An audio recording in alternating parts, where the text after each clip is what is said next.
Dear Lord, Holy Father, thank you for this day that you've given us, Lord God. We thank you for the protection that you bless upon us this day, Lord God, for this discipleship, Lord God. Salamat kay Pastor June, Lord God. May you put your wisdom through his lips, Lord God. May he speak without heresy, Lord God, and may he speak in accordance, Lord God, to your wisdom, to your understanding, into the ways of the Spirit, Lord God, so that we may come to the fullness, Lord God, of understanding, so that we may rise up, Lord God, and feed on hard food, Lord God, as you are going to raise up your saints as disciples under you, Lord God.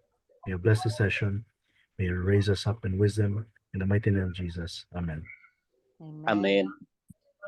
Your Honor, can you share now the screen in our Zoom? Thank you. This is still a continuation of Nehemiah, and we understand that the main event in Nehemiah is the rebuilding of the walls of Jerusalem, and it has an implication in our life. Past slide show siya. Wait po, Pastor. Yes. So press again. Okay. Now, in our first section, we need to introduce a new song. The title of the song is Anointing Fall on Me. Now, historically, we understand that before a king is going to rule, there is a prophet with whom God is going to call and to anoint. And that kind of anointing was being initiated even kay Saul, kay David, and the other kings. No, merong mga anointing that is being undertaken by a prophet. And we can observe that when the anointing was being undertaken, it appears that there is approval of God. We can see that in the selection of David, there was a disapproval of the other brothers, but in David, there was approval. Now, in here, it has become a song, and I do not have the official biblical basis of the song, but I'm just grabbing it according to the scripture in 1 John chapter 2, verse 27. As for you, the anointing you received from him remains in you, and you do not need anyone to teach you, but as his anointing teaches you about all things, and as that anointing is real, not counterfeit, just as he has taught you, remain in, anong last na word?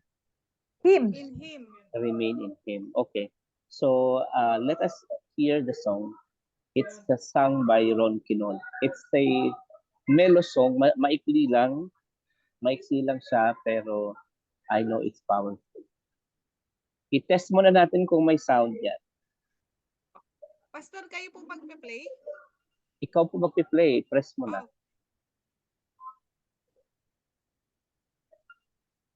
Pa-click yung sa baba kung magpi-play siya. Wala yatang sound. Walang sound. Meron po, Pastor. Sa amin wala. Sa'yo, Ibig sa amin wala. Ano, pag nag-share ka, i-click mo din yung yung sound. Paano yun? Share ka ulit. Share Wait ka lang, ulit. Pastor. Opo. Saan po Pag nag-share ka, mayroon doon option na click yung yung sa right side, may click the sound. Iulit mo muna, close mo muna siya. Share sound. Gusto ko lang. I-close mo muna siya, tapos mag-send ka uli, mag-share ka uli. Yan, okay. Na. Perfect.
Okay, thank you po. It's a prayer. It's a prayer that needs to be Yes. undertaken by those with whom God has given the privilege to lead. Kailangan talaga ay magpanalangin sa Panginoon. Okay, so let's press. If there is no reaction to the song, let's susunod na po tayo na slide, Sister Badette, and tapos this opening prayer. Thank you. And right now, okay, let's begin with the assignment kay Sister Jo tayo. Okay. Yung assignment, Pastor, is Susa. Ay, thank you, Peps, for the picture. Yan ang Susa Ganda na ngayon. picture. Modern na ang Yes. picture, ha? Susa. Next slide, Badette. Susa, also known as Sushan in the Bible, is an ancient city in modern-day Iran that was the capital of the Persian Empire. It is mentioned in the books of Esther, Ezra, Nehemiah, and Daniel. So Susha and Sushan is the same. Next slide, Badette. Sa Esther, Esther became queen of Persia in Susa and saved the Jews from genocide. Sa Ezra, a group of people writing a letter against the rebuilding, ito yung mga oppositionists, mga mga rebuilding of Jerusalem to Persian King Artaxerxes, the men of Susa nakalagay sa Ezra, yung mga nag-oppose. And Nehemiah lived in Susa as cupbearer to King Artaxerxes of Persia. And in Daniel had a vision of Susa in the palace in the province of Elam. What is his vision? His vision is he witnesses a ram with two horns and a male goat with a prominent horn, symbolizing the clash between the Medo-Persian Empire and the Greek Empire, with Susa serving as the backdrop for this symbolic imagery. The tomb, presumed to be that of Daniel, is located in the area known as Susha Daniel. So whenever we come across the word Susha or Susa, it's almost the same. Yun lang, Pastor. Maiksi lang ang assignment binigay mo. Oh, hindi Susan na, Sushan. Susa. Susa and Sushan. Sushan. I Sushan. think itong pictures na ipinakita niyo sa amin, may pinakita sa atin ngayon, are the recent pictures of Yes. Susa. Susa. Pero yung Yes, ano sir. kasi, mayroong na-mention sa Nehemiah, Citadel of Susa na mention siya. So, kapag sinasabi natin na citadel, parang ano siya, isang lugar na medyo nakaaangat at nakikita na yung kapaligiran niya. So, siguro, we need also to have like an evidence of the existence of the citadel which was mentioned in Nehemiah. Well, later on makikita natin that there are maybe our archaeologists have discovered some of the earthenware and the structure ng lugar na ito na binanggit na kung saan ito yung doon naganap ang events na na-mention doon in Nehemiah. So why it's important to introduce the city of Susa or the citadel of Susa, because this is so relevant in our study in the book of Nehemiah and then later on in the book of Esther, because yung settings talaga nito ay nangyari doon sa lugar na ito. So just to note na ang Susa is a part of Iran. Yes. So once upon a time, may biblical history na ang mga Iranian po ay became part of the biblical history. And I heard from one pastor na this time around, there is a revival going on in this country. Praise the Lord that there are revivals going on, that there are people who became a real believer. So we are keeping our fingers crossed that even though magulo yung bansa natin, may mga nangyayari sa kapaligiran natin, yet we can still see the hand of God at work. And let us press, please. And let's go now to our biblical assignments. In here, we have 4 P's in the study of the scripture. And what we are focusing now is Nehemiah chapter 1. And we will be looking at the personalities, places, pictures, and the personal application of what we have been reading. I think there are only 11 verses in here. Let's begin reading, starting with Sister Jo. The first slide. Nehemiah's prayer. The reading of the scripture. The words of Nehemiah, son of Hakaliah, in the month of Kislev in the 20th year, while I was in the citadel of Susa. Hanani, one of my brothers, came from Judah with some other men, and I questioned them about the Jewish remnant that had survived the exile and also about Jerusalem.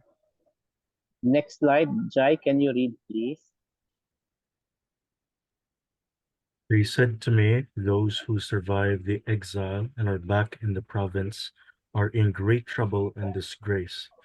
The wall of Jerusalem is broken down, and its gates have been burned with fire. When I heard these things, I sat down and wept. For some days I mourned and fasted and prayed before the God of heaven. I'd like to request Sister Badette, next slide. Then I said, Lord, the God of heaven, the great and awesome God, who keeps his covenant of love with those who love him and keep his commandments, let your ear be attentive and your eyes open to hear the prayer your servant is praying before you day and night for your servants, the people of Israel. I confess the sins we Israelites, including myself and my father's family, have committed against you. We have acted very wickedly toward you. We have not obeyed the commandments, decrees, and laws you gave your servant Moses. Okay, Badramil is there. Next slide. Ay, wala pastor eh. Okay, no Nasa problem. kitchen po. I think sila si Sister Fe just joined us kasi nasa labas yata. Okay, Sister Jo ulit. Remember the instruction you gave your servant Moses, saying, If you are unfaithful, I will scatter you among the nations. But if you return to me and obey my commands, then even if your exiled people are at the farthest horizon, I will gather them from there and bring them to the place I have chosen as a dwelling for my name. They are your servants and your people, whom you redeemed by your great strength and your mighty hand. Lord, let your ear be attentive to the prayer of this your servant and to the prayer of your servants who delight in revering your name. Give your servant success today by granting him favor in the presence of this man. I was cupbearer to the king. Okay, let us examine the personalities that we have just read from Nehemiah chapter 1 verses 1 to 11. Ang galing ng numero 1 Yes, 1 one, 1 one, one, one. 1 1 1. Of course, it was mentioned there, the God of heaven, and we know that. And Nehemiah was also being identified. Siya po ay son of Hakaliah. Sino kakilala kay Hakaliah? Puti ko kilala yung pastor. Hindi ko rin siya kilala, no?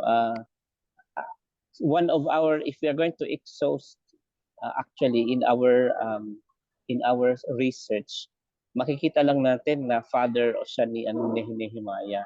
So I think we have to be contented in the information which was given.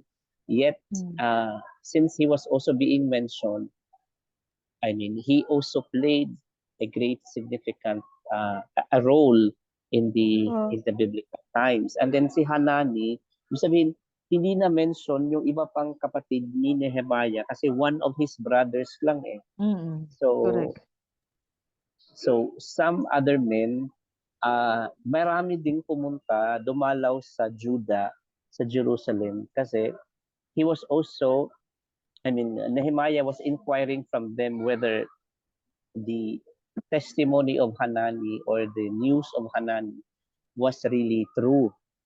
Kasi we have to understand that even during the time, testimonies are acceptable if it is being testified by 2 or 3 witnesses. So kailangan niya ng verification of the news. And then It was also mentioned in the hindsight, the Jewish remnant, which actually now in Jerusalem, and there are already like considerable number of years where they are there, and the development of the the land still has not achieved its desirable development, and that is why I believe this brought sadness to Nehemiah. And during the confession, he made mention, although generically, his relatives, father's family, and also in the hindsight, he's also mentioning Moses, although Moses was not there, but the law of Moses actually was being referred to. Kaya mm, na-personify ang pangalan ni Moses during that time. Wala na siguro, no? Hanggang kay Moses lang ba? Kaya ba isa? Hindi kasi kompleto yung aking screen. Si Moses lang yung last, no? May king po. Pero Ay, si King. Si King. Kasi cupbearer siya ng King. Yes. So, na-mention naman siya na cupbearer ng King. So, if you recall the previous video, which is halfway na po yun, and then ngayong araw na to, panoorin natin uli, it is so crucial that if you are a cupbearer, you need to be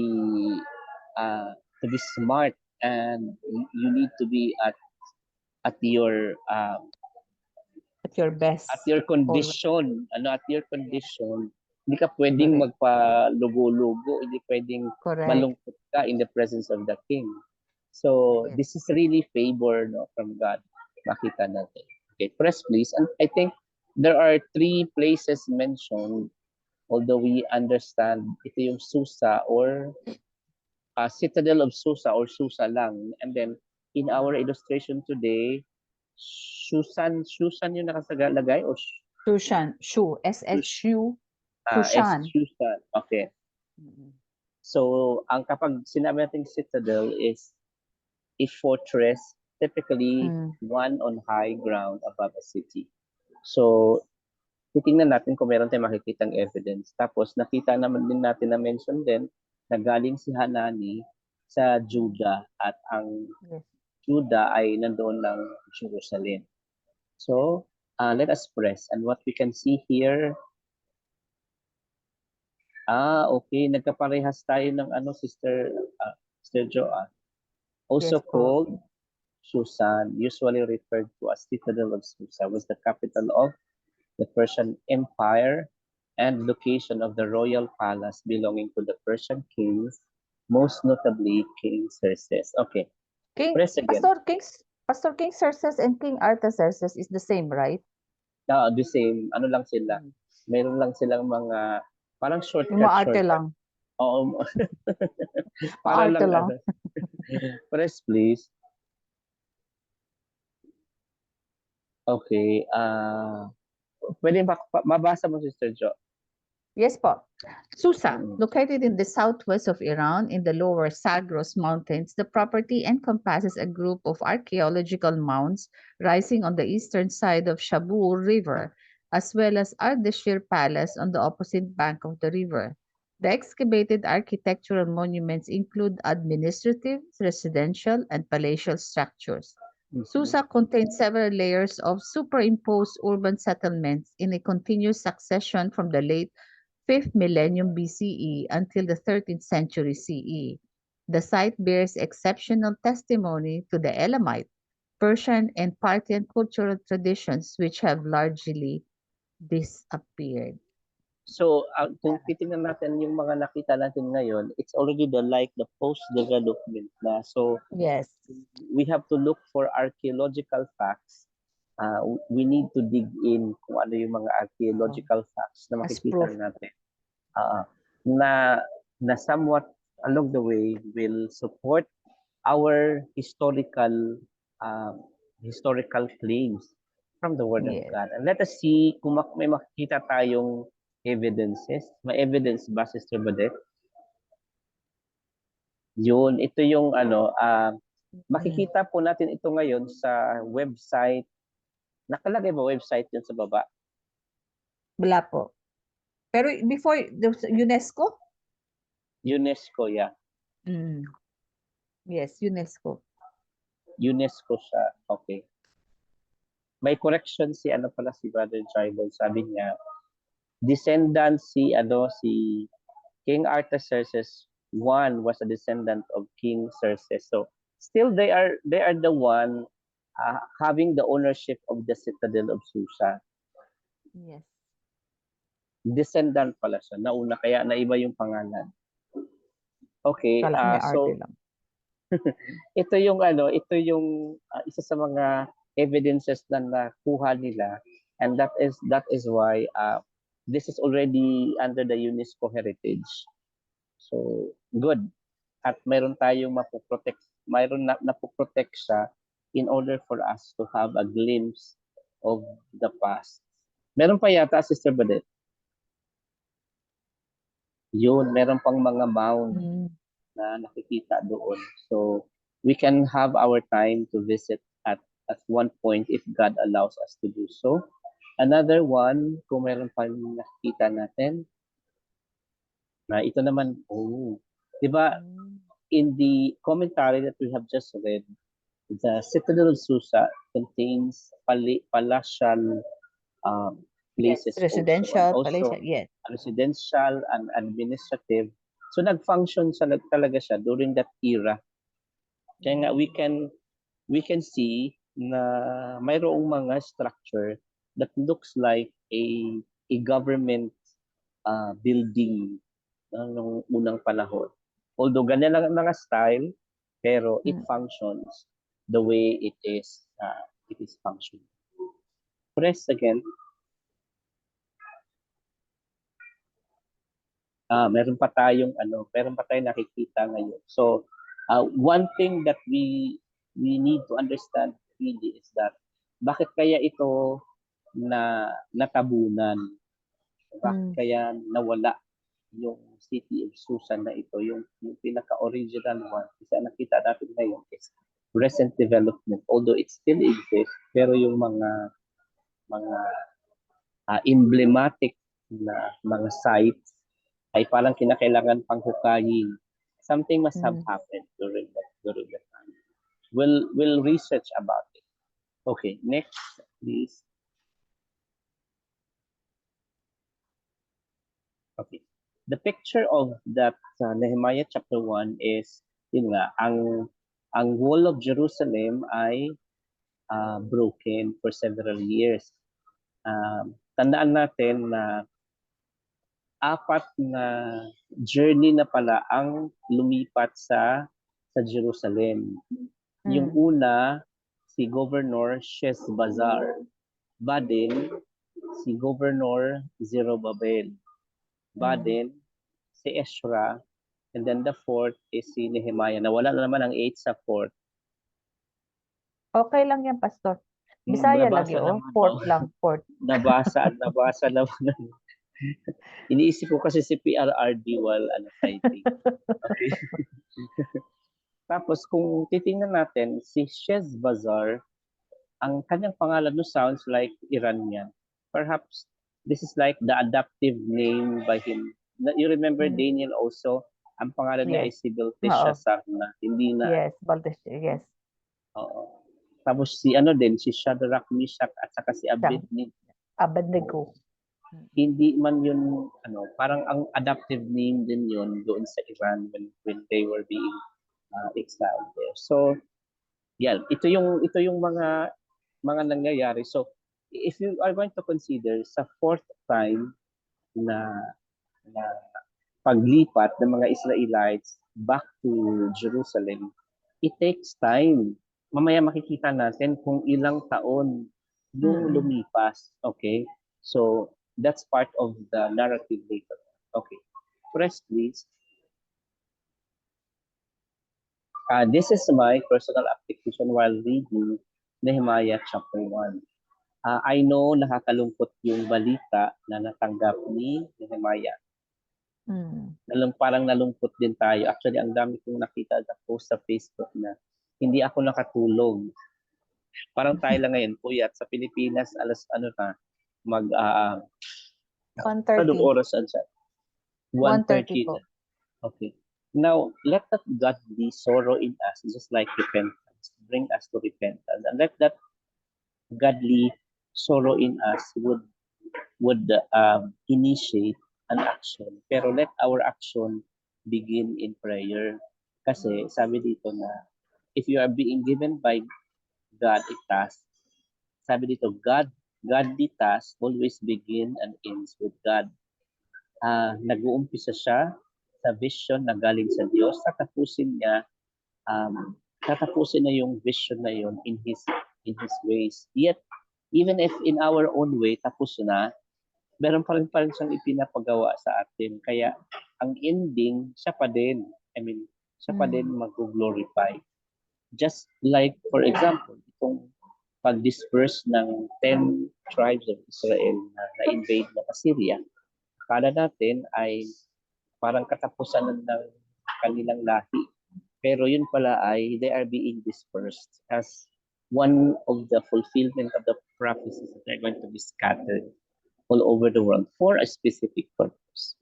Now, when he gives vision, pray to God how to cautiously execute it. Bakit ko nilagay ang cautiously execute it? Kasi minsan, ang iba, porket may vision, ano na lang, Agad-agad. pinapasukan nila ng pansariling interpretation ng vision. We will always see in here the opposition, both internal and external. And we can always see Nehemiah succeed in executing the plan. In fact, sinabi nga, 52 days lang. 52 days nilang na-rebuild ang walls of Jerusalem. 52 days, imagine. Tapos imagine mo na ang sinabi doon sa other scripture ng Nehemiah is that yung habang gumagawa yung mga tauhan, yung iba may dalang hawak. tools at saka may dalang Correct. panlaban, diba? So talagang hindi po naaalis ang practical applications of the things. Kasi guidance din po ni Lord yun for as long as you have prayed for it. So once again, let me finalize my personal application. Godly tasks always begin and ends with God. When He gives the vision, pray to God how to cautiously execute it. Hindi pwedeng talunan ng isang mananampalataya. And let us breath pa din. Okay. So, we understand po, even sa aklat ni Ezra ay dahil sa decree ni Cyrus, kaya sila ay nakabalik doon sa Jerusalem. Ito yung cylinder na nandiyan nakaukit. Sana marunong tayo mag-interpret, pero nandiyan nakaukit yung ang galing nila ang galing nilang mag-preserve ng mga edict, ng mga writings. Although may tapyas na, may nagka-interest, pero this is the cylinder containing the edict from Cyrus. So, ito yung mga pangyayari na talagang na-record historically. Kaya may evidence tayo, meron tayong panlaban in case somebody is going to question the veracity of this narrative. First again,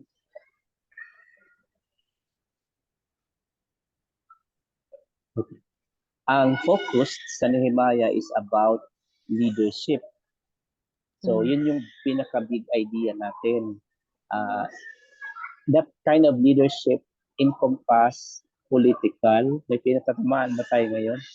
Even religious leadership, no? So, kasama sa theme ng Nehemiah ang leadership, and that includes political and religious type of leadership. So we are going to be learning from this. And press again. Now I'd like you to do a math. Okay. Yung first return ng ng Israel o ng mga exiles, 538 BC. So, Okay. approximately, yun yung time na natapos yung 70 years of captivity. So, Okay. ang second return, ano na, Zerubbabel's time, ilang taon nakalipas? After Zerubbabel. 18 years, 18. no? 18 Yes, years. 18. And then, after that, ang sunod, ano na, ilang taon na? From 522 to 457, Pastor, it's around 63. 63? 63 Yes. BC ba? Okay. Oo. Okay, may or kasi yan kasi may or kasi Oh, parang hindi naman isahang return. correct. Okay? So Ezra's return. And then sa time ni Nehemiah, Nehemiah, 13 years had passed.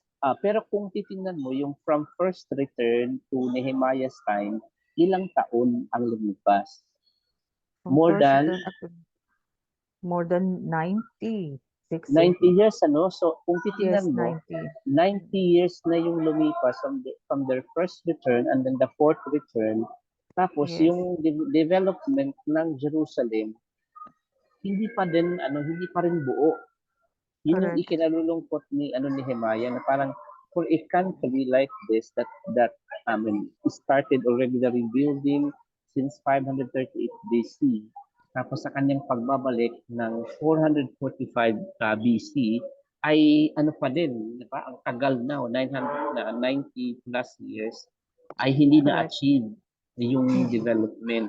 Nasa napunta yung budget doon sa pagpapalago ng Jerusalem. Saan napunta? So I think yun yung burden ni Nehemiah that requires talagang a decisive leadership. Now, I believe so yung video natin would be halfway to go. Can we play that halfway to go po? Ilang minutes yung video natin? Ilang minutes yun, Sister Badet?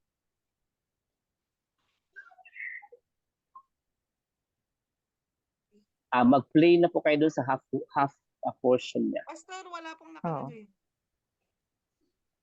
Nakahati. Malaki tayo eh. Of the events of the book of Nehemiah, Hindi. Halfway. Nakalahati na po not tayo. just about Nakalahati. rules, faithfulness. Nakakalahati na The tayo, wall Sister was Badet. not just a physical barrier.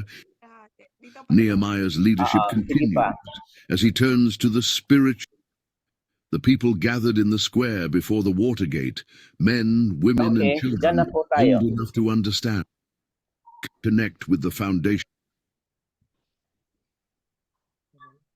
Tuloy ba, Pastor? Yes pa. Yes Anong po. minutes na yan? Yung natapos po, Opo. 33 minutes po. Okay, dyan na tayo. Of their faith, God's word. It was the first day of the 7th month, a sacred time in the Jewish calendar. The people gathered in the square before the Watergate, men, women, and children old enough to understand.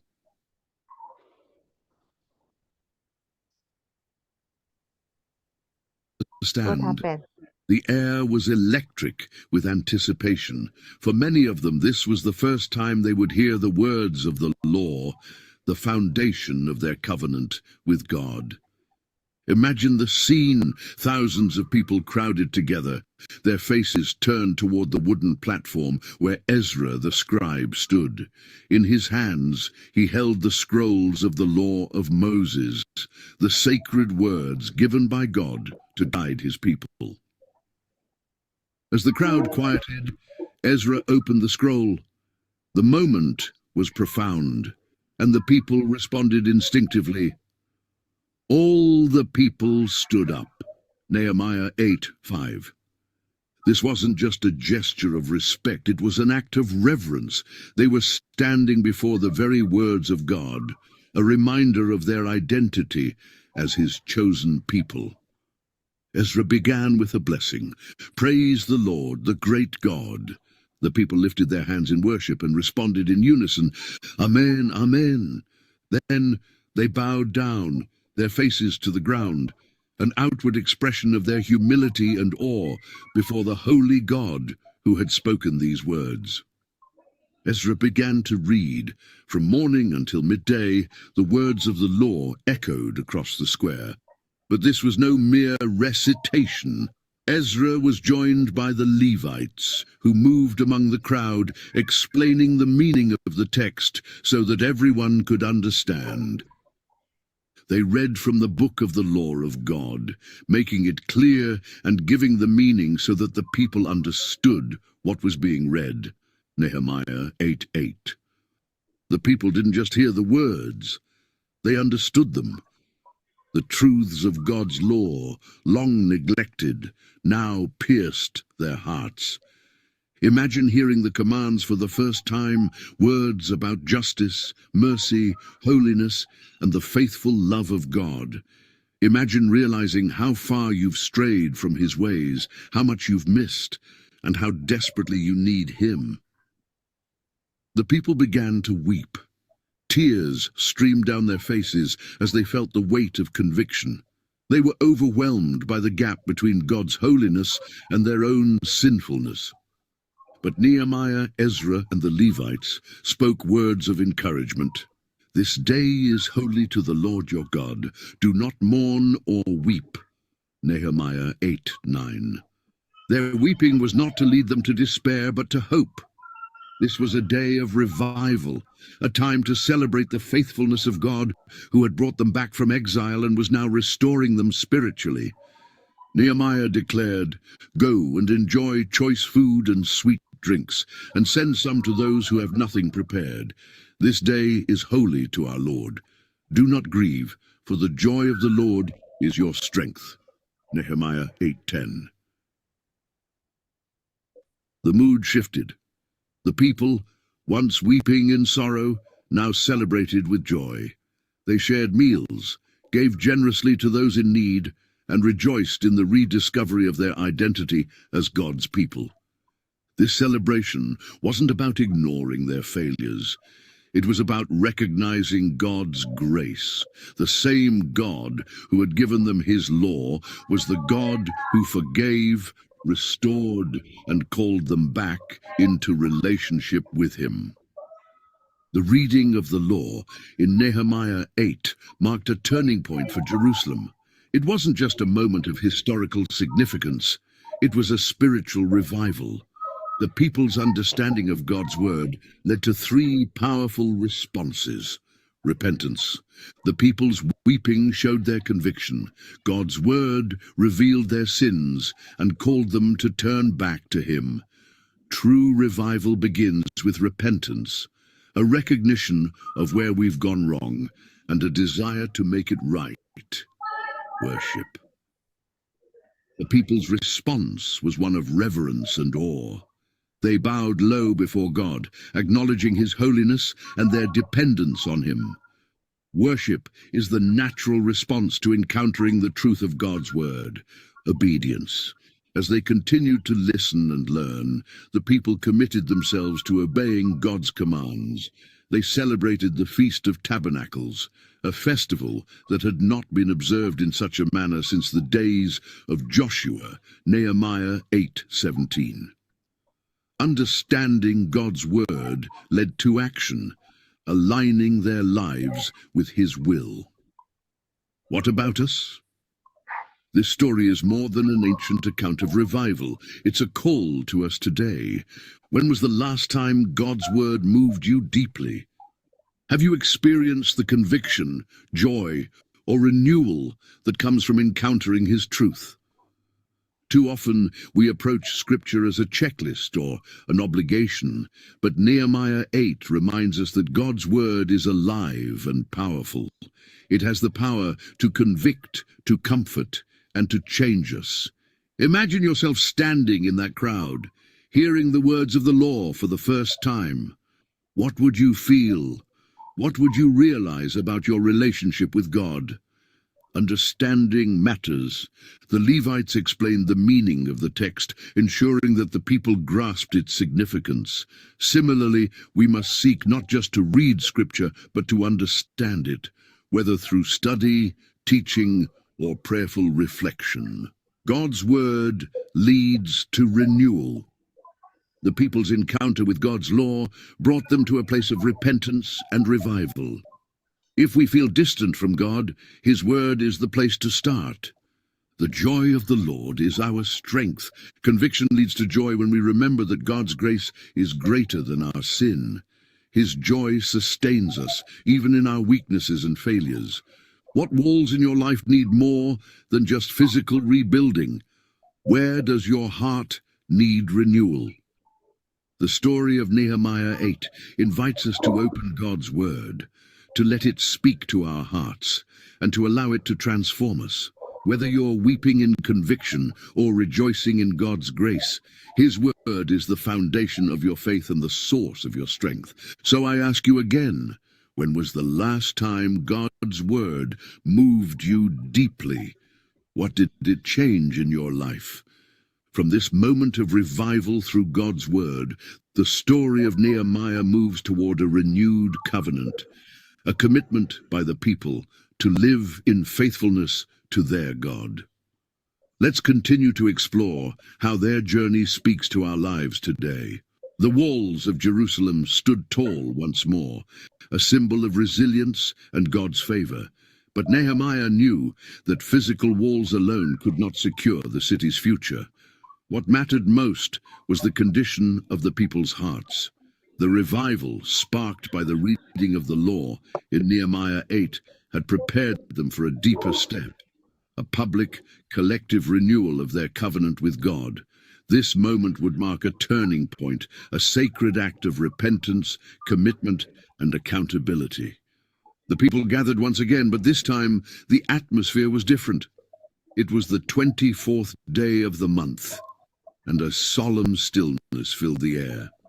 Men, women, and children stood together, wearing sackcloth and sprinkling dust on their heads, a visible expression of humility and repentance. Imagine the scene. Thousands of people, their faces shadowed by grief and reverence, lifting their voices in confession. The walls they had rebuilt surrounded them, but their focus was not on the city. They were turning their hearts toward God. The Levites stood before the crowd and began to lead them in a powerful prayer. Their words wove together the story of Israel's history, acknowledging God's faithfulness and their own repeated failures. You are the Lord, you alone. You made the heavens, even the highest heavens, and all their starry host, the earth and all that is on it, the seas and all that is in them. You give life to everything, and the multitudes of heaven worship you. Nehemiah 9:6. The prayer recounted how God had chosen Abraham, rescued the Israelites from Egypt, provided manna in the wilderness, and given them his law at Mount Sinai. But it also acknowledged how the people had turned away, building a golden calf and refusing to trust God's promises. But they, our ancestors, became arrogant and stiff-necked, and they did not obey your commands. Nehemiah 9:16. The prayer was raw and honest. It didn't hide their sins or shift blame. Instead, it highlighted the stark contrast between God's mercy and their rebellion. But you are a forgiving God, gracious and compassionate, slow to anger and abounding in love. Therefore, you did not desert them. Nehemiah 9:17. The people's confession didn't end with words. It led to action. Moved by their history and God's unwavering grace, they resolved to renew their covenant with Him. In view of all this, we are making a binding agreement, putting it in writing, and our leaders, our Levites, and our priests are affixing their seals to it. Nehemiah 9:38. This was no casual promise. The people took this covenant seriously, documenting their commitments and signing their names as a sign of accountability. Nehemiah, the priests, Levites, and leaders all set the example, their signatures, a testament to their devotion. The covenant wasn't vague. It was specific, addressing key areas where the people needed to realign their lives with God's commands. Separation from pagan influences. The people pledged not to intermarry with the surrounding nations, a practice that had previously led them into idolatry. Nehemiah 10:30. This was a commitment to preserve their spiritual identity and remain faithful to God. Honoring the Sabbath, they promised to keep the Sabbath holy, refraining from trade or work on that sacred day. Nehemiah 10:31. This wasn't just about rest. It was about trusting God to provide and prioritizing their relationship with Him. Supporting the temple, the people committed to providing for the temple's needs, from offerings of grain, wine, and oil, to wood for the altar and tithes for the Levites. Nehemiah 10:32-39. This was a declaration that worship would remain central to their lives. These commitments reflected a deep understanding of their dependence on God. They weren't just rebuilding a city, they were rebuilding their relationship with Him. The covenant renewal in Nehemiah 9-10 offers timeless lessons for our own spiritual lives. Repentance is a turning point. The people's confession was not superficial. They acknowledged their sins with humility, recognizing how far they had strayed from God. True repentance begins with honesty, admitting our failures and turning back to Him. God's mercy is greater than our failures. Despite generations of rebellion, God's grace remained steadfast. The prayer in Nehemiah 9 is a beautiful reminder that no matter how many times we fall, God is always ready to forgive and restore us when we return to Him. Commitment requires specificity. The people didn't make vague promises. They identified specific areas where they needed to change. In our own lives, spiritual renewal often requires intentional, practical steps to align ourselves with God's will. Accountability strengthens faithfulness. By documenting their covenant and sealing it with signatures, the people created a sense of shared responsibility. Community plays a vital role in helping us stay faithful to God. What about us? When was the last time you examined your life in light of God's Word?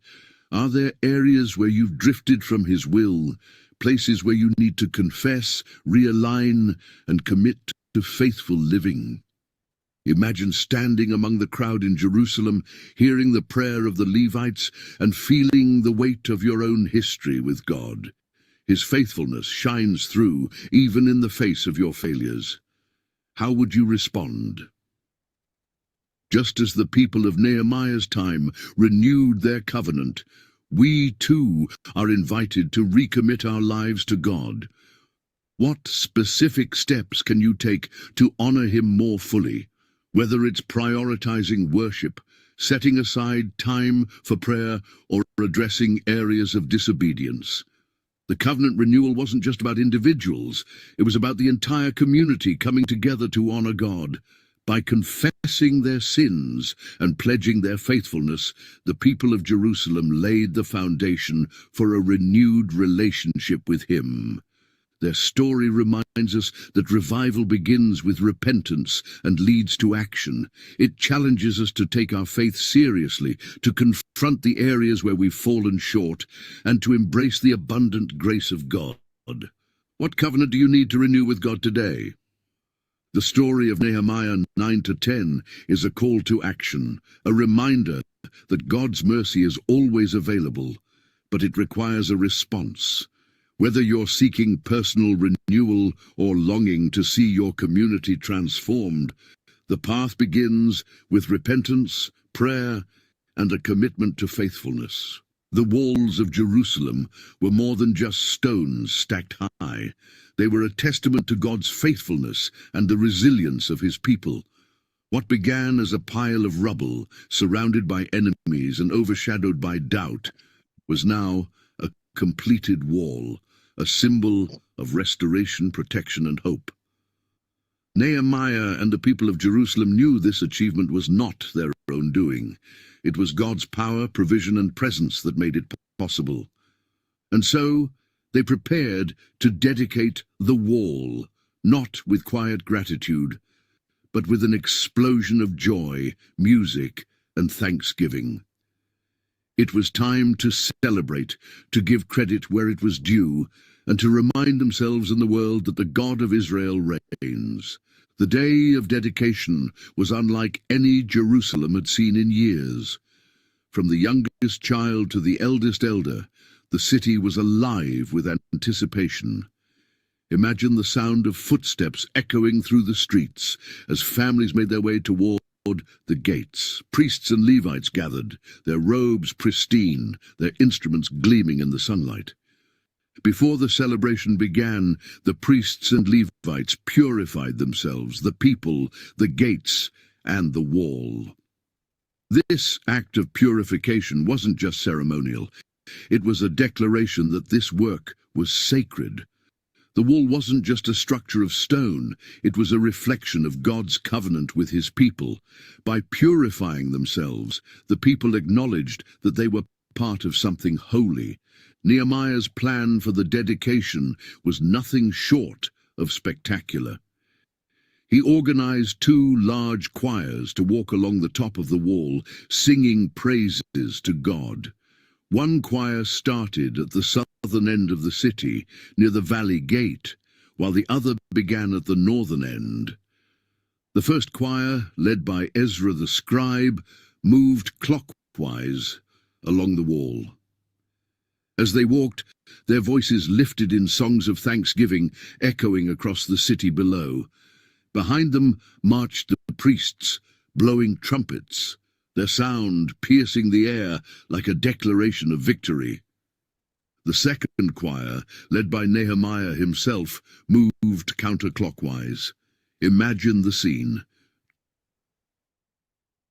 2 processions, walking in opposite directions along the top of the wall, their songs rising like incense to the heavens. The entire city was enveloped in a symphony of praise, a reminder to all who heard that God is faithful. The choirs met at the temple where the celebration reached its crescendo. Sacrifices were offered, symbolizing thanksgiving, atonement, and dedication. The sound of music, lyres, harps, cymbals, and trumpets filled the air, mingling with the voices of the people as they sang with all their hearts. And on that day they offered great sacrifices, rejoicing because God had given them great joy. The women and children also rejoiced. The sound of rejoicing in Jerusalem could be heard far away. Nehemiah 12:43. The dedication of the wall was more than a celebration. It was a profound act of worship, acknowledging God's provision. The people recognized that the completion of the wall was only possible because of God's power. From the resources granted by King Artaxerxes to the protection from enemies, God's hand was evident at every step, dedicating the work to God. By purifying the wall and offering sacrifices, the people declared that this was not their wall, it was God's. Every stone was a testimony to his faithfulness, and they entrusted it into his hands, restoring joy and identity. The city that had once been a place of shame and vulnerability was now a place of joy and strength. The people's celebration marked a turning point, reminding them of their identity as God's chosen people. The sound of rejoicing in Jerusalem could be heard far away. Picture the surrounding nations, Sanballat, Tobiah, and all the others who had mocked and opposed the rebuilding, hearing the echoes of praise from within the city walls. The joy of God's people was a witness, a proclamation that God is faithful, and his purposes will not be thwarted. The dedication of Jerusalem's wall holds timeless lessons for us today. Celebrate God's victories. Too often, we move quickly from one task to the next without pausing to celebrate what God has done. Nehemiah and the people took time to rejoice, giving God the glory for their success. Worship as a community. The dedication was not a private event, it was a collective act of worship. The entire community came together to praise God, reminding us of the importance of worshipping as a body of believers. Dedicate your work to God.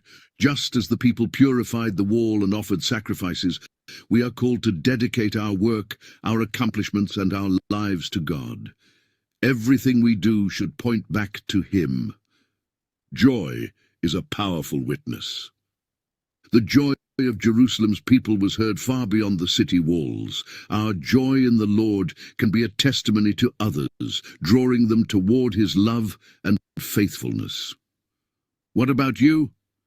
How do you celebrate the victories God has given you? Maybe it's a breakthrough in a relationship, a prayer answered after years of waiting, or a project completed against all odds.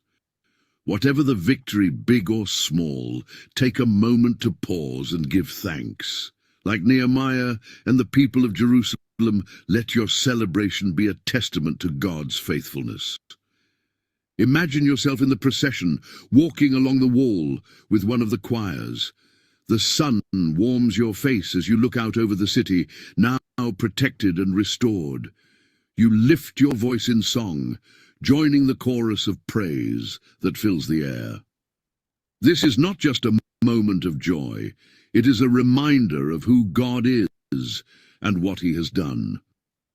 The dedication of Jerusalem's wall reminds us that every victory, every answered prayer, every restored relationship, every step of progress is an opportunity to worship. It calls us to celebrate not just the work, but the God who made it possible. What wall has God helped you rebuild? What victory can you celebrate? Today, the wall of Jerusalem was complete. The people had renewed their covenant, and the city had echoed with songs of dedication and joy. It seemed as though the story might end there, with the people settled and faithful, and Nehemiah's mission fulfilled. But life rarely stays tidy, and human hearts are prone to wander. Nehemiah, after returning to serve King Artaxerxes in Persia, was called back to Jerusalem. What he found shook him to the core. The city he had worked so tirelessly to rebuild, both physically and spiritually, was once again falling into disobedience. Nehemiah's story reminds us that the work of faith is never truly finished. Building the wall was only the beginning. Maintaining the spiritual integrity of God's people required vigilance, courage, and unyielding faithfulness. When Nehemiah returned to Jerusalem, he was met with a series of disturbing realities. The people had strayed from their renewed covenant, neglecting the promises they had made to God, compromising worship. Nehemiah discovered that Eliashib, the high priest, had allowed Tobiah, the same Tobiah who had mocked and opposed the rebuilding of the wall, to take up residence in one of the storerooms of the temple.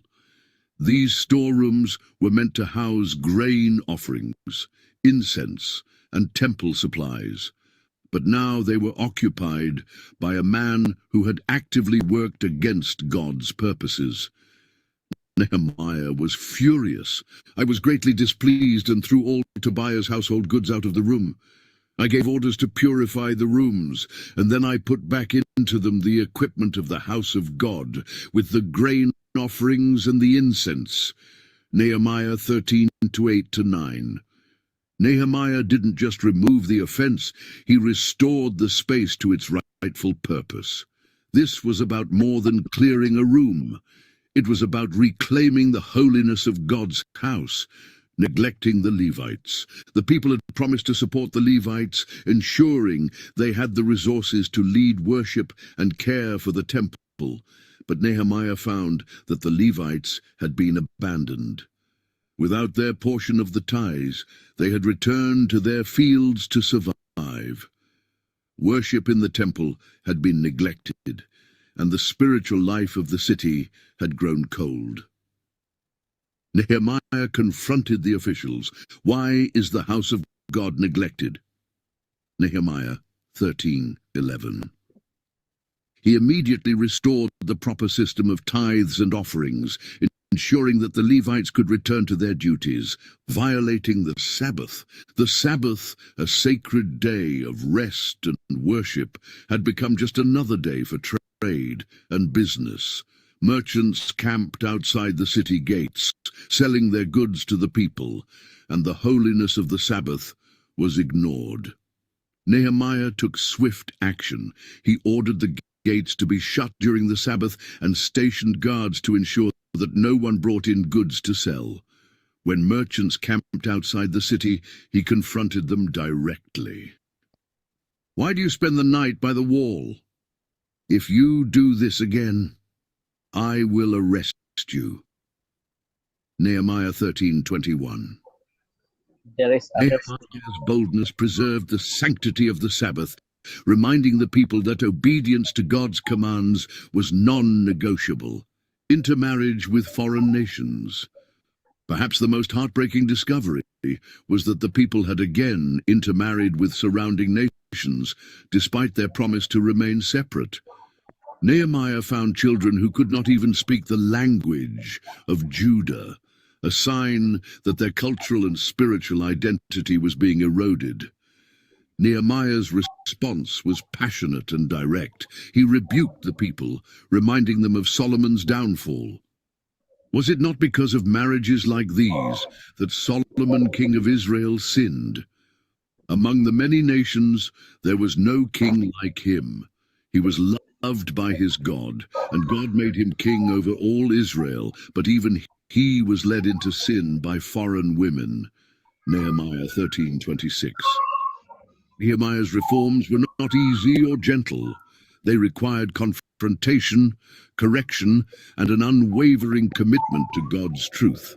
Nehemiah's actions were not merely about rules, they were about restoring the people's relationship with God. Every reform he made pointed back to the central truth. God deserves our wholehearted devotion.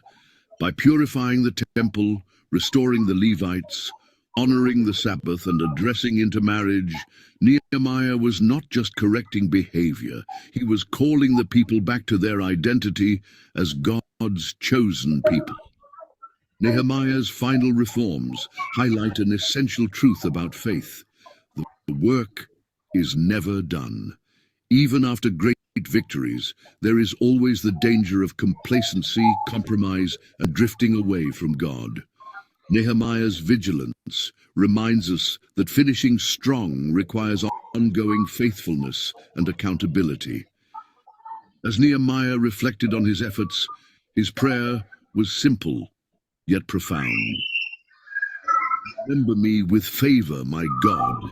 Nehemiah 13:31. This was not a plea for recognition or reward, but a humble acknowledgement that his work was for God alone. Faith requires vigilance. The people's initial enthusiasm had waned, and compromise had crept in. Nehemiah's story reminds us that staying faithful to God requires constant attention and intentionality. Bold leadership confronts sin. Nehemiah didn't shy away from addressing difficult issues. He confronted sin head-on, not out of anger, but out of a deep desire to honor God. Worship is central. Nehemiah's reforms centered on restoring proper worship, ensuring that the temple, the Sabbath, and the Levites were honored. Worship is not just a ritual, it is the heart of our relationship with God. Finishing strong is a choice. Nehemiah could have walked away after completing the wall, but he returned to ensure that the people remained faithful. Finishing strong means staying committed, even when the initial excitement fades. What about us? What areas of your life need reform? Are there compromises you've allowed to creep in, habits, priorities, or distractions that pull you away from God? Imagine yourself in Nehemiah's position, walking through the city and seeing places where devotion has been replaced by complacency. What steps can you take to restore faithfulness, both in your personal life and in your community? Nehemiah's final reforms remind us that faith is not just about beginnings, it's about perseverance.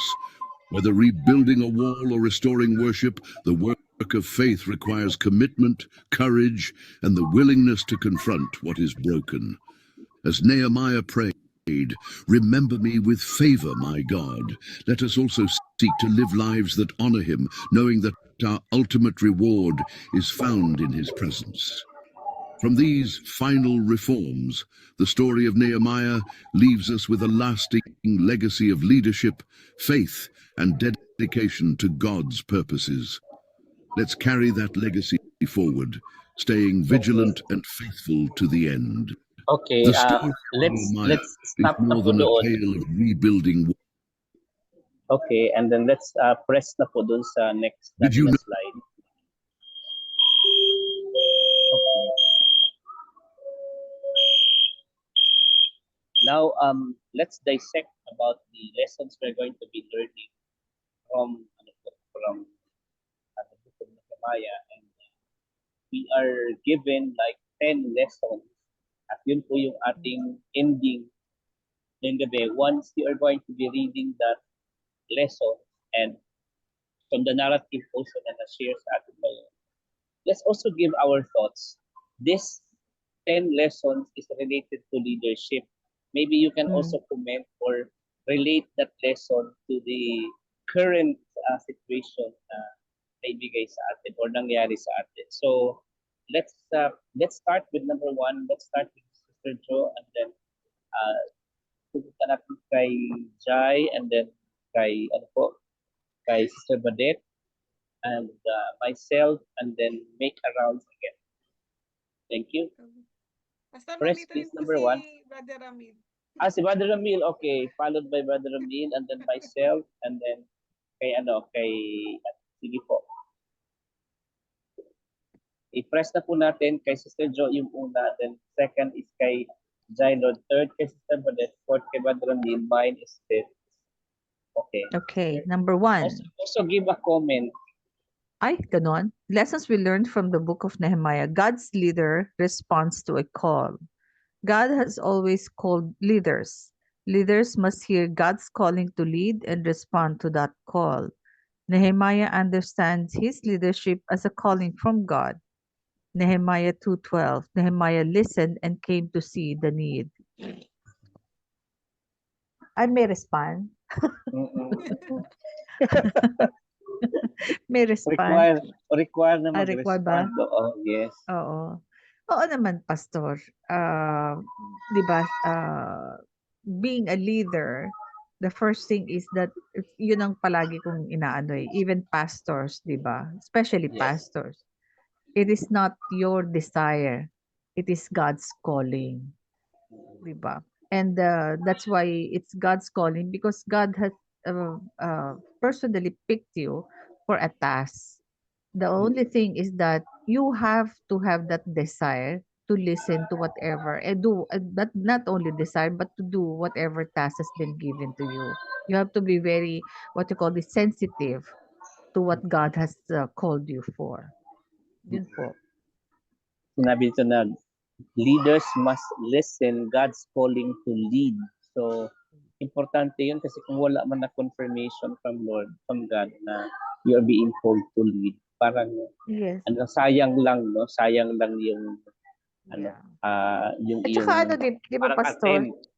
Correct. Di ba, Pastor? Ako, I always believe na to be a pastor or to be a leader at that, it will never be your desire. It will never be about you. Kasi yung desire mo, sometimes they have a hidden agenda, di ba? Pero when Sana God ganito calls din you, ang conviction ng mga politicians, ano? Mga politicians it na should dapat be. na they should have heard a conviction from God that they are being called to lead. Yes. Di ba? Makikita mo naman yan ngayon eh. Kasi there's no, kumbaga sa yung iba talagang gusto lang mag-lead. Gusto lang maging, well, sorry to say that. Gusto, yung prestige, yung, di ba? Yung Glamour. glamour, yung kaakibat. Pero they were never there to lead. Di ba? It was always for their personal intention.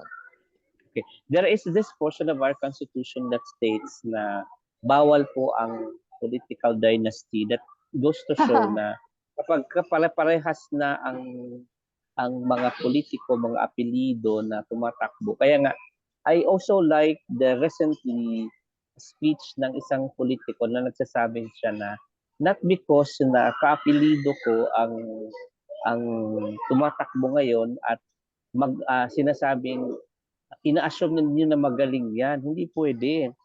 Mag-isip Correct. kayo na hindi because kaparehas na apelido ay sila lang dapat ang tumakbo. So, parang it speaks of maturity now in terms of politics kasi dati-rati popularity vote ang nangyayari. Yes. So, Correct. calling to sa lahat na dapat ay may conviction muna sila so that whenever it falters, they will remember that they at one point decided with conviction that they're going to run for public office. Correct. Okay. Okay, Number number two. two. Si Mr. Jylord. Kay Jylord na pala ito. Number two. Nandiyan Press, pa ba si please. Jylord? Press, Please. Muchas gracias. Yung Muchas number gracias. 2, God's leader cares for the people and their situation. Nehemiah listened to the voice of the people. He showed care for their situation. Nehemiah identified with the people. He thought in terms of we and us in chapter 2, verses 17 to 20. He came to understand and identify with the trouble we are in chapter 2, verses 17. You wanted to say something, sir, about the statement about the leaders. Regarding what leadership? Sinong leadership? Again, yeah, you can give either a specific or a generic statement with regards to that. I think when God appoints leaders, Huh? it is God appoints leaders that uplift the people, pero they don't overstate their authority, especially like, for example, with Moses' early career before he was old and tigas sa utak towards Israel kasi very stubborn people sila. He identified and was patient with them. Tapos he was facing the situation, they're suffering for 40 years in the desert para revive sila from the slavery of Egypt into freedom with God. Parang yung sa kanilang, kalimutan ko na po yung medical term or yung ginawa sa atin ng COVID. Okay, PCR. PCR. That I just noticed that the Lord appoints leaders po that the people can easily identify with and are not high and proud, unlike the false prophets po. Yeah. That they can easily be approached with. They can reach. That the services or the help is so near. Not far. So to take good care, even the simplest way that we can take good care. Po, this time around, we do not know the situation exactly, the situation perfectly with our brothers and sisters. May mga kapatid tayo na minsan baka wala ng bigas, wala ng laman ng ref. Minsan itingnan din natin with all sensitivity kung may mga kapatiran tayo na nangangailangan kahit the basic food necessities na at least yun yung mga tinitingnan natin.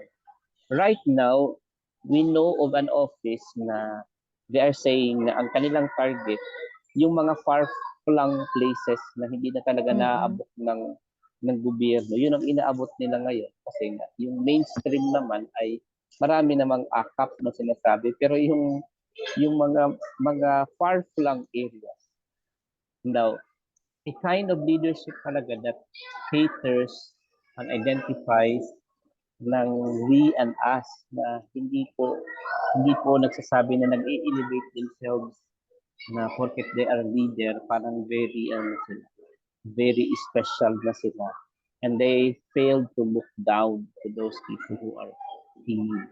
In fact, I believe so, if you're going to be reading the book of Nehemiah, yung mga worker doon were actually suffering kasi meron sa kanila maraming utang.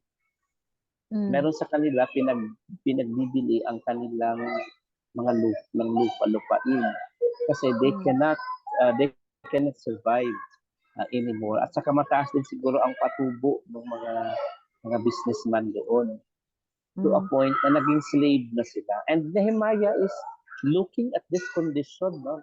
He's not only minding about of course the completion, yun yung pinaka goal, to complete the wall, but in the other side of leadership, talagang meron siyang we at saka us, na identify na yung mga tao na nagsumbong sa kanya, pinakinggan niya na legitimate yung sumbong ng mga tao.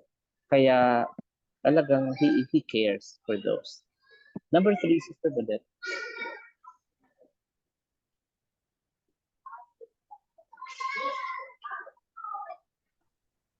God's leader helps define the reality of the situation. When Nehemiah said, "You see the trouble we are in, how Jerusalem lies in ruins with its gates burned," he was not describing his personal agenda but assessing the common situation faced by all the people. Unless the reality can be described honestly, progress is impossible. Nothing is more limiting to a group of peacekeepers change than the inability to talk about the truth. Mm-hmm. You can say something, Sister Badet. Leaders. Totoo naman yan, Pastor.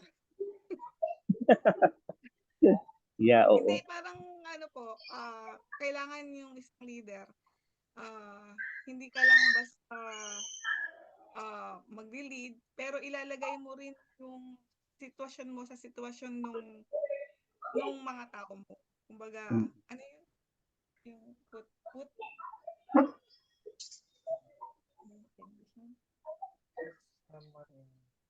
yun, put someone's shoe, parang English. You put Yourself. yourself in the yourself shoe. on someone's In someone's shoes. Ayun, yun. Kasi yun po talaga ang role ng leader. Kailangan kailangan po talaga na hindi naman maging slaves, pero siya yung kumbaga parang tumulong sa mga, yun nga po, katulad nung sa number 2, na sa mga nangangailangan talaga.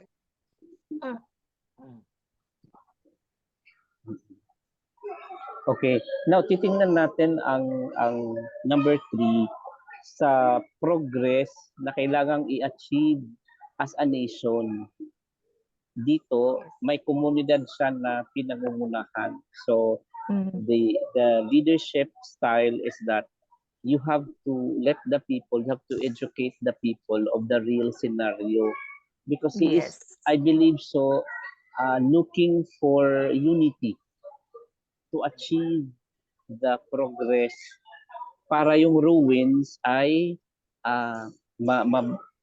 maisaayos, no? So Nehemiah is so effective in putting a real situation into the hearts of the people. That is why we can actually hear after the completion of the wall na bakit natapos nila, kasi they are working it according to their heart. I mean, nagtatrabaho sila talaga na talagang natibok na sa buong puso nila yung nagtatrabaho talaga. So they are working it by heart. So important talaga yung nakikita natin na yung patriotism nandoon, na kapag hindi natin ito gawin, ano mangyari sa atin?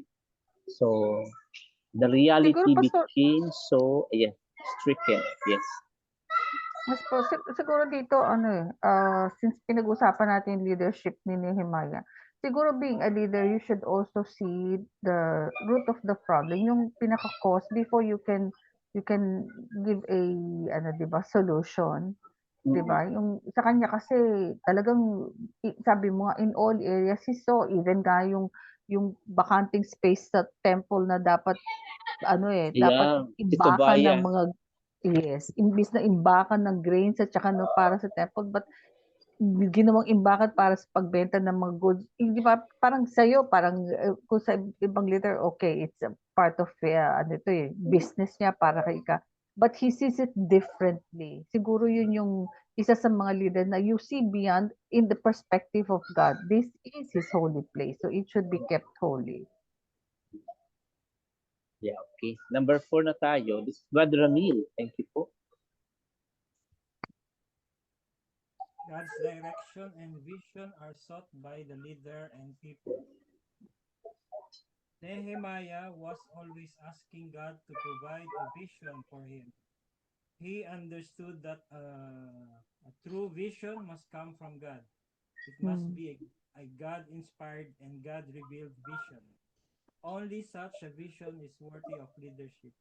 The vision must be what God has put into my heart. The vision emerged in the midst of a devastating situation. It would have been easier to give up in despair, but God's leader always seeks God's vision, even in difficult times. I like that one. I like the last statement, no? Yes.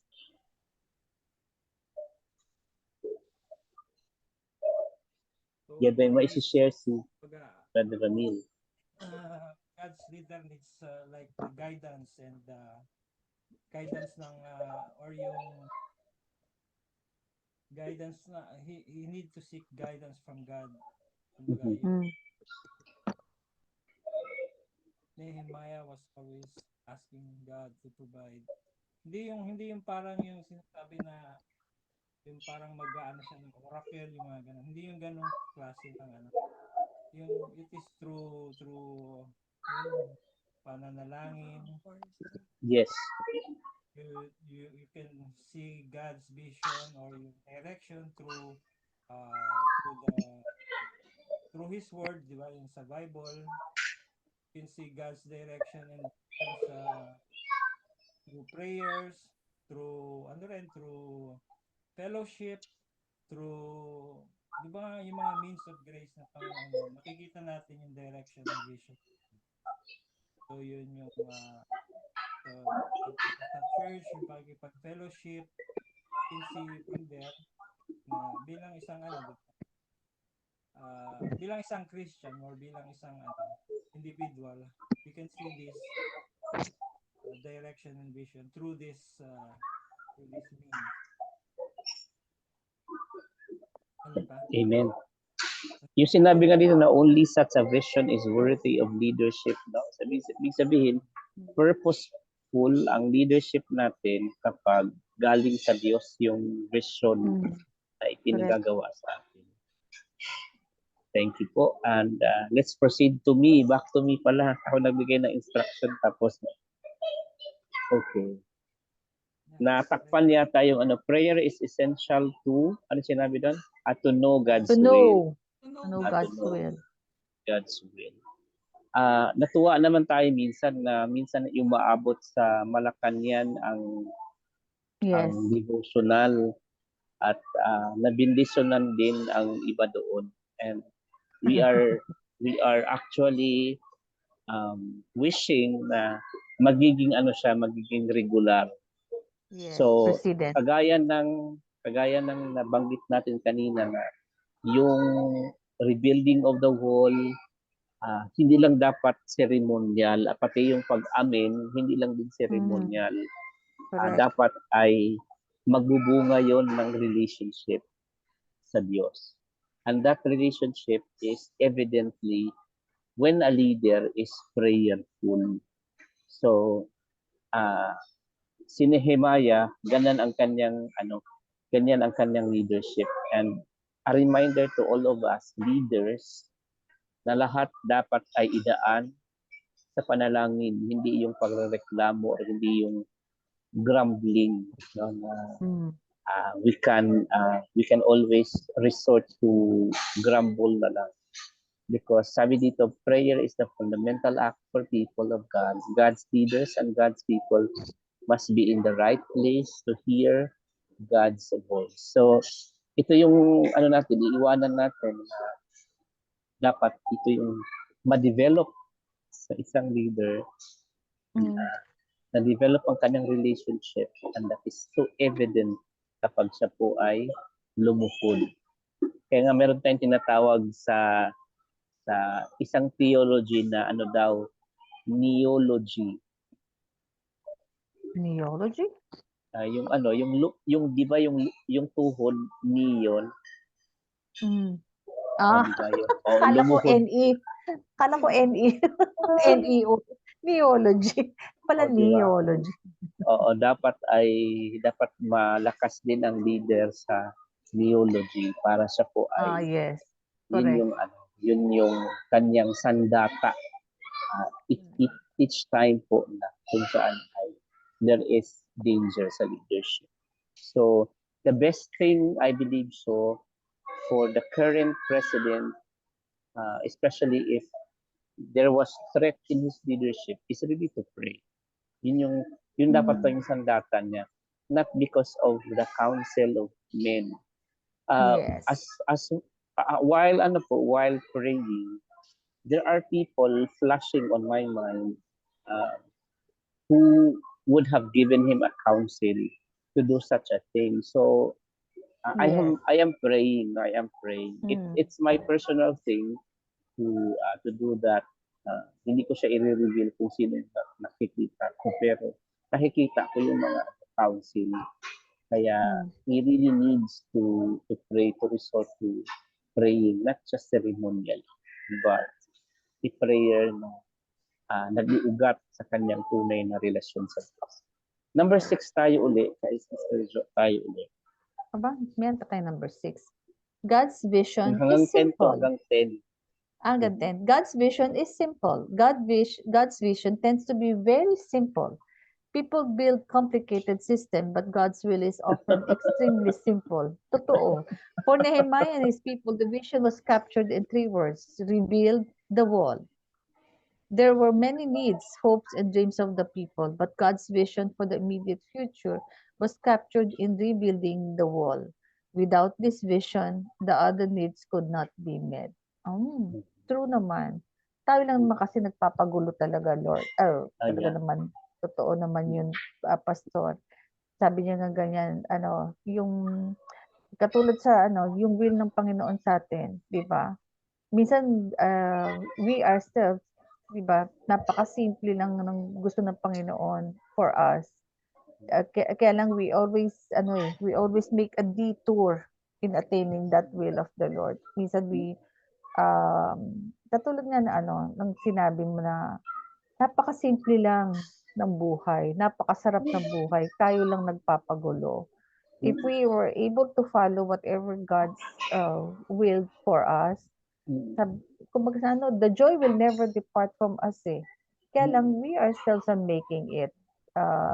Yung kanina sinasabi mo na about yung sa prayer, I also pray na sabi nga may habang nagsasalita kami kanina, yung Bramilyata yun, Vox Populi, Vox Dei. The voice of the people is the voice of God. So they should listen also. Being a leader, you should be able to listen like Nehemiah. He was able to be compassionate, empathize also with the people. Kasi you are anointed or given that position of Mandate. leadership. Yes, that mandate to lead, not for you to be leading by yourself. Diba?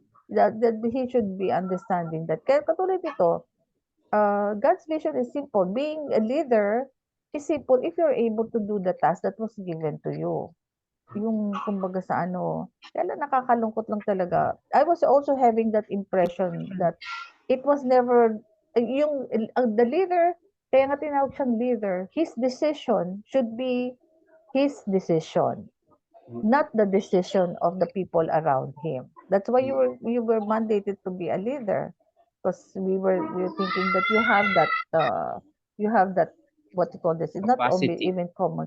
Oo, na you were able to do that. Pero once na you let others lead, then you're no longer the leader.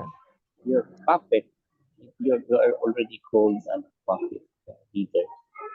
I also remember the statement of one of the leaders before when I'm reading. Sabi niya, maybe in my time, sabi niya, what I can promise is that uh, not not heaven in terms of luxury, but katamtaman lang, di ba? Ito din naman ang prayer ni Exactly. David, na sabi ni David, wag mo akong payamanin na gusto, tamtaman lang ang ibibigay mo. So because God doesn't want complications, kaya simplify niya Exactly. ang Yes. ang bagay for us to be nearer to Him. Kaya yeah, leaders should help people realize about the simplicity in doing the vision. I-simplify yung proseso. Hindi yung sobrang komplikado ang Okay, number 7. Let's go to Jailord again. Sa dalawa pala tayo ngayon, number 7. Ay, binaliit to. Maliit yung text. Allah. God's leader builds a team. Nehemiah gained the trust of the people. This permitted him to build a team that could make the vision happen. People shared responsibility to accomplish the goal. Not one person, not even Nehemiah alone, could accomplish this vision. Nehemiah began with a few, then he expanded the team to include virtually everyone. The people committed themselves to the common good. In chapter 4, verse 18, the talents of the people were named and used. As written in chapter 3, different people worked on different sections of the wall. People were assigned to work closest to their homes. But even God's people get tired. They felt the task was it was taking too much time and was too difficult. There were internal disputes. Someone has said everything looks like failure in the middle, but Nehemiah was able to find ways to alleviate their concerns without losing the vision. You want to say something? I'm not sure po. Ano pwede add? Maybe you can assist po kasi you're much wiser than Yeah, I. of course. It's a lot, So to have the responsibility or vision, or to accomplish the vision, you need a team to succeed. Correct. Kaya Ako pastor, kanina nung kutungto ako doon sa video na sinabi niya, on the top of the wall, while they were singing, on the northern side is led by Ezra, and on the southern side was led by, I think, Nehemiah. And they were singing and dancing. Yes, they were singing and dancing and praising the Lord. And they were able to come together. Sabi ko, that is what the leader should do. Diba? Yeah.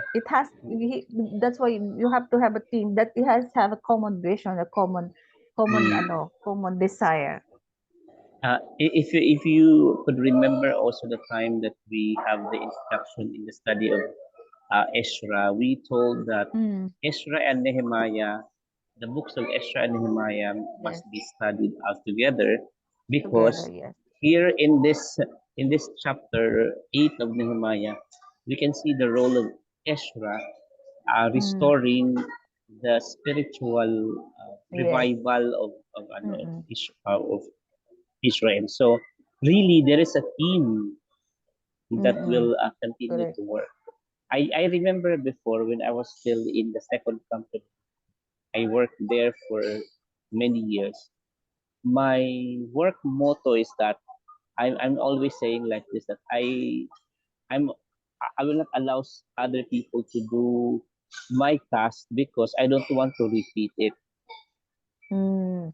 I don't want to repeat it because by experience, it seems that I have I have to do it 2 times in order to Mm. perfect the task. So Mm. I said no, I will not allow someone to. Yet it uh, it didn't allow the development of other talents. So on the latter part, I started delegating the responsibility. So by Mm. by orientation, they were able to do it, and it also lightens the responsibilities and then the burden, and it made me concentrate also on developing other tasks. So that's important. So teamwork talaga Yes. ang trabaho. Kailangan ng teamwork. So, Mm. yun po. Number 8, Siguro sa let's go ano, to, ay yes sorry. po. Yes Siguro po. sa church ministry also, it will also be applicable, Pastor. Of Being course, the it's pastor as, applicable. di ba? Yes. It's up to, being the pastor, you are the leader, but there should be, your team is your congregation also. They should do their part. Mm. Kaya nga itong yung mga assignment na yan, parang automatic na, di ba, Your Honor, na diretso na sa'yo Yes, yung correct. assignment. And then, it gives us a lot of eye-opener, and then it expands our knowledge na para na tayong, Yes, true. ano ba tong kurso natin na pinag-aral? Meron tayong archaeology, sociology, o di ba? Psychology. May humanities pa tayo. Di ba? Correct. Ang dami nating pinag-aralan. Number 8 na tayo, Sister Badet. Sister Badet. Badets. And 9 kay Brother Ravi. 8. God's leader keeps the real purpose for the people. It is easy for people to forget the purpose behind the vision even as they work to fulfill it. The vision was to rebuild the wall, but the wall was not the important part of the vision. The wall was a means to a larger purpose. What Nehemiah Mm. and his people were really about was reclaiming their identity as people of faith. Mm. What was at stake was not just a wall, but indeed their very faith.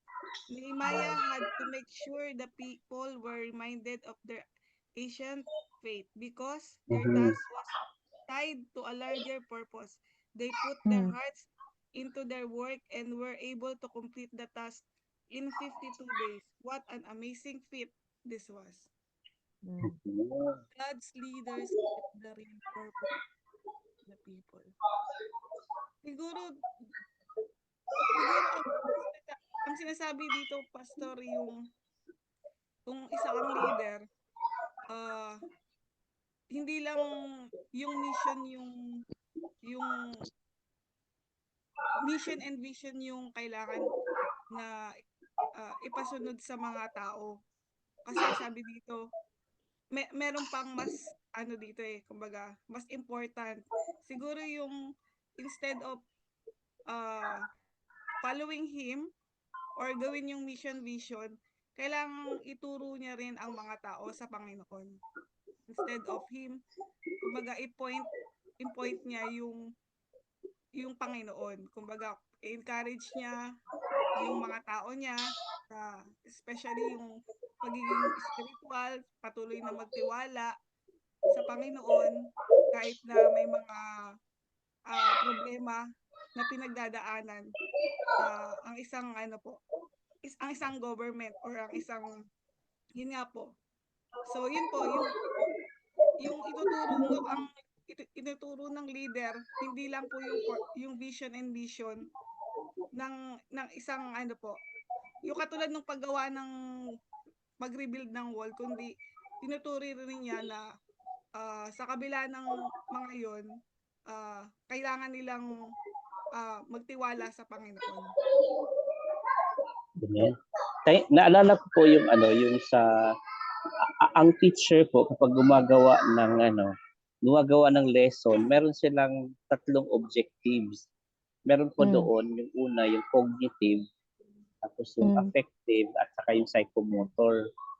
Ang ang cognitive, ang goal ng teacher ay Sa mind. talagang ang cognitive po ay dapat na-deliver mo ang knowledge na implant sa memory ng Sa estudyante. memory. Oo, yung knowledge. Pangalawa, ang affective ay sa ano yon, sa emotion yon. Ibig sabihin, mayroong emotional attachment doon sa, I mean, you succeeded in implanting within the emotional level ng tao na magka-interest talaga siya doon sa doon sa lesson. And then psychomotor, ano na, isasagawa na niya, i-apply Action. na yung yung i-action na yung kanyang natututunan.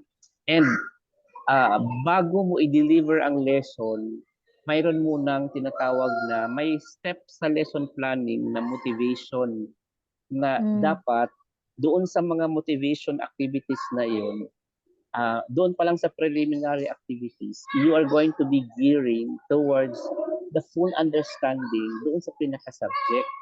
So, si Nehemiah, parang gumawa din nata ito ng lesson plan na Correct. nakikita natin na ang pinaka-end result pala nito na hindi lang Much hindi larger. lang na, Oo.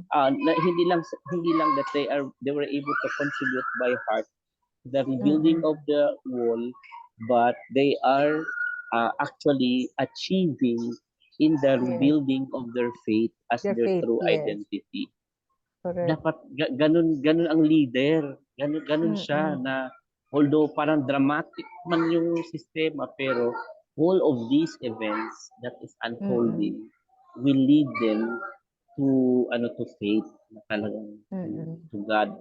So historic ito, 52 days, and akala lang nila nag-enjoy lang sila doon sa natutuwa lang sila, kaya nga yung makikita natin na at the end of the 52 days, sabi na naiyak nga sila kasi it was restored like as before yung wall nila, pero may pinakamensahe pala ang Diyos sa kanila, especially dumating si Ezra.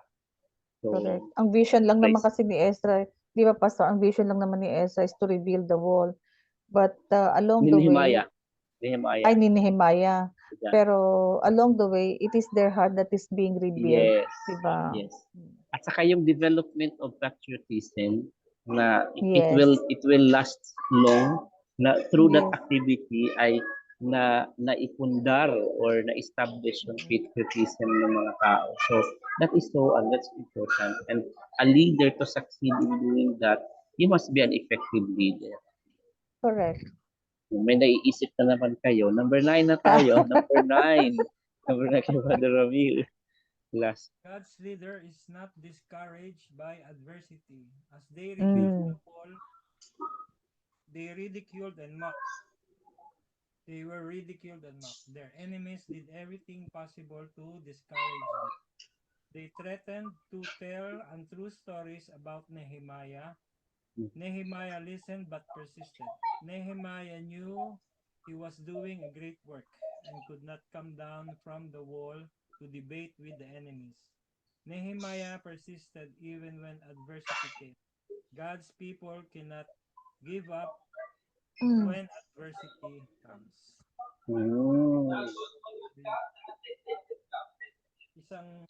Isang character din ng leader is yung firm, kumbaga hindi siya yung basta-basta magpapa-apekto sa mga bashing. Bashing, artista lang tayo. Bashing, ha? Kumbaga ano siya, yung firm yung ano niya, yung stance niya, yung ano niya. That's kagaya ni Nehemiah, kumbaga purpose was to rebuild, and then yun yung ano niya, yung task niya, and then very firm siya sa yung pinapagawa sa kanya, sa vision niya. So a good leader will not be discouraged by this mockery or yung pangungutya or yung kumbaga yung pagpupunan ng ibang tao. It's a sign of a good leader. Kumbaga na you will not be hindi ka masusway dahil sa mga comments or yung bashing ng mga tao. Mga vloggers. Yung mga vloggers. Yeah, we can see in here. Let me interject. We can see in here na napapakinggan naman niya, no, yung mga mockery talaga. Napapakinggan niya. Tapos dinadala niya sa trono ng Diyos to pray for it. Minention Correct. din niya yata siguro yung mga pangalan ng mga tao. And I think kay Lord tayo magsusumbong sa mga Yes. pag-aapi, no? So, yun po yung mga. And lastly, thank you, last na, at tayo ay malulubat na din pala ako. Sabi nito, God always has another vision. So, sabi nga natin kanina na kung ano man na-accomplish natin today, na-accomplish yan for a definite purpose and within the definite timetable. Pero, God is still never is finished with us. I mean, mayroon po siyang tinatawag na unfinished business with us. Kaya nga, Correct. after a vision is being accomplished, that magtanong ka na uli kay Lord na what now is your will for us. Kasi kapag wala na tayong vision, wala na tayong ma-accomplish kasi hindi na tayo nagtatanong. So we have a leader is always visionary, kumbaga. Kaya nga, take for example, sa political leader ang pag-usapan natin, yung Singapore, meron na silang vision, tapos na sila sa Vision 2030. Oh. Nailatag na ang Vision 2030. Natapos na, ibig sabihin, na-accomplish na yata nila ahead of time yung Vision 2030. Ang sa kanila ngayon, Vision 2050. Oh. 2050 na sila. Medyo advanced na sila. So, so far, medyo lagging tayo. And also, this should speak with us sa ministry at also sa mga personal na buhay natin. Kaya dapat meron tayong vision about our life. Kung ano po ang pinagagawa niya sa ating. Kasi hindi ipatapos ang Panginoon sa atin. For as long as yung aabot pa natin yung revelation, di ba? At ano ka pa doon? Buhay pa ba ako nun, Pastor? Senior na ako ngayon. Oo, di ba? So, may enjoy pa natin ang mga assignments, of course. Yung pacing natin, maaabot natin. Pero after that, ano pa ang ipapagawa sa atin ng Panginoon? Marami pa tayong gagawin. May ipapagawa pa sa atin. Kaya we should not stop at some point at sasabihin natin na quota na ako. Tapos na hindi, si Lord mayroon pa din ipapagawa Welcome sa home, atin. my good servant. Yes. Okay. Yes. Tawagan po natin si Jai Lord. Kasi Brother Jai Lord. Kung sino nag-open, siya magko-close. May tradition kasi dito na sino yung nag-open, siya din ang mag-close. Kaya Correct. ikaw din mag-close kayo. Good tradition po. Sino yung nag-open in Baptism of fire prayer? yan. Siya yung magko-close in prayer. Amen. Let's end the session with a closing prayer. Heavenly Father, we thank you for this night that you've given us again, Lord God. We thank you for the uplifting message about leadership, Lord God, in the time of Nehemiah, Lord God. And thank you for revealing your faithfulness, Lord God, in times of trials, in times of distraughtness. As long as you're with us, Lord God, as long as you inspire the people with the one spirit, Lord God, you unite us, Lord God, to be one, and you raise up leaders, Lord God, to encourage those and to uplift those and to guide those, Lord God, who need guidance. And may you enlighten us with this message, Lord God. May it be like the spirit of the law sealed within our hearts, Lord God, so that we may act in accordance to your word. May we be enlightened, Lord God, with the spirit of truth. And thank you for using Pastor June as your mouthpiece, Lord God. May you continue to bless my brothers and sisters, Lord God.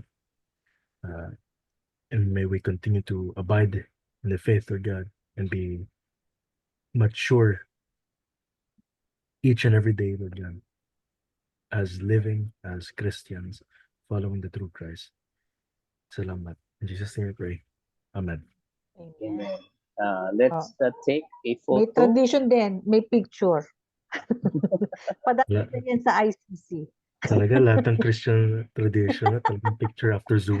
Sige, ano po ba? Oh, proof daw May yan. Kasi picture. kailangan evidence eh. May evidence na. Kailangan pa itong evidence po kasi embarrassing. Okay. Tanggalin mo na yung tanggalin mo Wait yung lang, papel. Pastor. Thank you.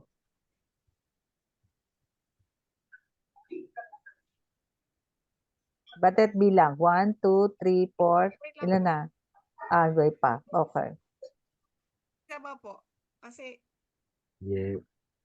1, 2, Dali, tahabulin namin yung aeroplano papuntang Netherlands. Okay po. I'll be posting some siguro responsibilities by tomorrow sa ating GC. Okay po. Huwag Okay niyo po. nakaabot sila si Brother Ivic and Sister Faye. I think they're out of signal. Deliver sila ng mga cartoon. So, In relation sa Nehemiah 2, Nehemiah 2 onwards na, Pastor. Oo, yung ating yung responsibility. Mm-mm. Siguro natin? Siguro 3 chapters siguro tayo para matapos natin yung 4 Ps na assignment. We can we can have a look siguro this next week yung buong Nehemiah para ma-identify natin yung mga Oo. Kasi ibang chapters naman ni Nehemiah, Pastor, ano na lang eh, yung mga mga pamilya-pamilya, di ba? Okay. Okay po. See you. Okay. Good morning. God bless everybody. Good morning sa Philippines. Yes, 2 o'clock in the morning. Bye. Goodbye. Bye. God Nasaan pala bless. si Letty niya naka-attend? Opo. Bakit ba ate? Saka Kasi ikaw si Sino lang po? Chris kasi. hindi naka-attend. Si Letty. Ay, Alam ko na. ano Alam yun? ko na bakit Sister Letty hindi naka-attend. Bakit po? Pumunta siya ng Leyte. Ba? Wala, pati si Rona, mga nangako, sabi ko ganyan, yan na sinasabi sa Biblia, di ba, Pastor, no? Let your yes be yes, and no be yes no. and no be no. Oo. Correct. Natakot sa exam. Sabi ko naman walang exam, Pastor, kaya lang, what to do, Yara? Yala. Yan na sinasabi mo. Okay, bye, everybody. Bye. Bye. God bless. God God bless. bless. Bye. Yes po.